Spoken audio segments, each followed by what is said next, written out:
harvest celebration, and I'm thinking a lot of the same things you are. But first I want to say, Linda, I'm still not over this national anthem. Wow.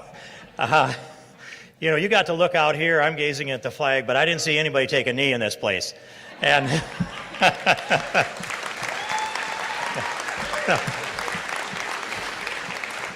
and I hope we don't stop until they're all standing along the sidelines, respectfully with their hand over their heart. It's not enough just to stand there with their hand over their heart. And I'm just thinking about, our governor, Kim Reynolds. We've known each other quite some time, but from looking at her, you'd never guess that.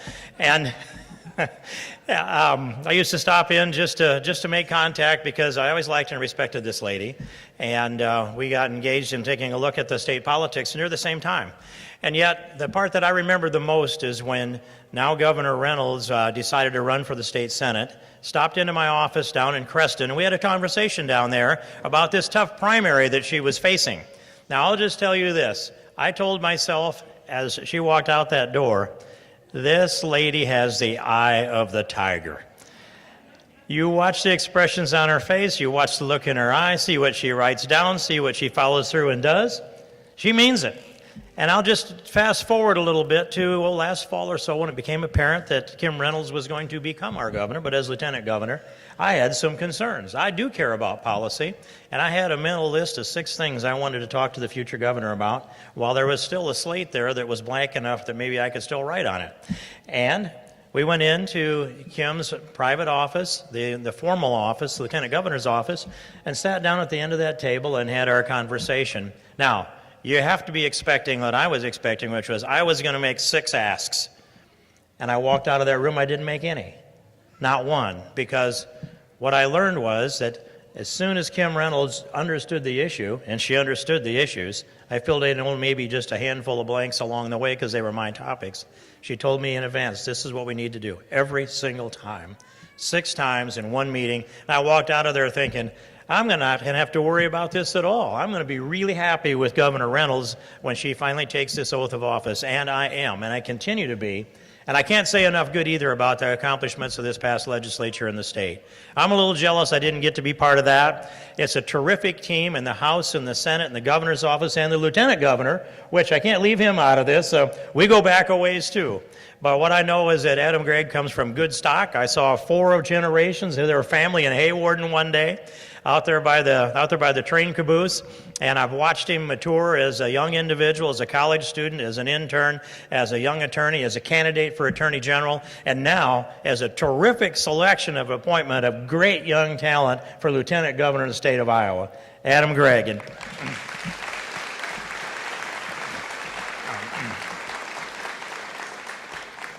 And Chuck and Barbara Grassley, I was going to sing you happy birthday, so everybody's grateful we already did. But I'll just say this. You all know Chuck Grassley, and in the years that I've had the privilege to work with him and with Barbara, every time there's interaction with Chuck Grassley, I respect him more, I appreciate him more. I appreciate his sense of humor, his style, and his attention. And this man is an extraordinary, unique individual, and there's nobody in the whole country that brings to the table what Chuck Grassley does. But the most important thing was he stood at the gate and said, we're not going to have an appointee to the Supreme Court until we elect a president, and we've got Justice Gorsuch.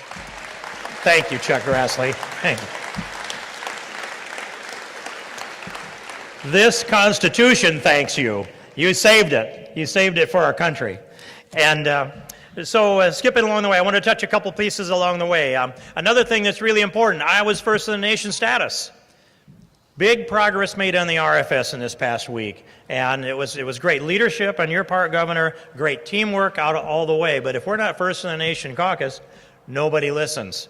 You don't crack into that White House. We build personal relationships with, 17 presidential candidates the last time, and because of those relationships, because of those commitments, because of the video and the script and Iowans being on this, we have dodged a bullet together, and we've got to hold together that first of the nation. This is a great example of why that's important. Now, two things that need to happen in Washington, because we always have to be aspirational as well, and that is this. The budget being passed in the Senate, I think we'll reconcile that in the House easily, and that will be a terrific sign. And then along the way, once that's reconciled, then it opens the door for the tax reform. And the tax reform, I'm for all of it. I'm not splitting hairs anymore. We've got to get big things done. Under the 8 years of Barack Obama, our GDP averaged 1.4%. Flat, almost nothing. And the last 2 years, W's were not so great either.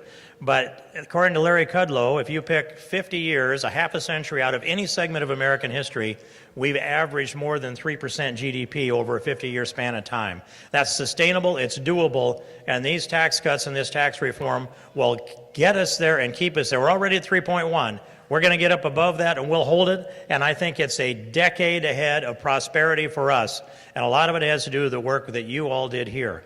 And now, I can't really just sign off here until I say something about Joni and Gail, because that's another one of those things that's just utterly precious to me, that I first met Joni in the middle of the night over at Camp Arifjan in Kuwait as she was commanding the 1168th Transportation Unit, hauling equipment into Baghdad from there overland.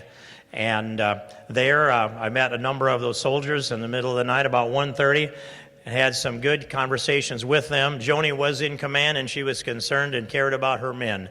I learned that right away. And so when she arrived back in the United States, so we wanted to stay in contact. But I dropped in to visit their 4-year-old daughter and Ranger Gail in the afternoon about 3 o'clock one day, and this little 4-year-old girl with long reddish blonde hair, stovepipe curls clear down to her waist in the back, was running around the house with a big grin on her face. Her hair was flying, matching dimples, cute as could be. That young girl now is a United States Military Academy and having the time of her life. So there's a very high bar here in Iowa. And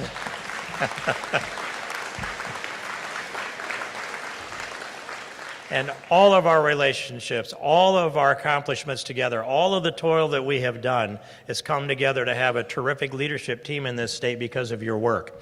And we can continue this, and we can do better. We've got a great lineup here in Iowa. I just thank you all so much for everything that you do. You're making Iowa a better place, and in doing so, you're making America a lot better place as well. Thank you all very much. God bless you. Kim?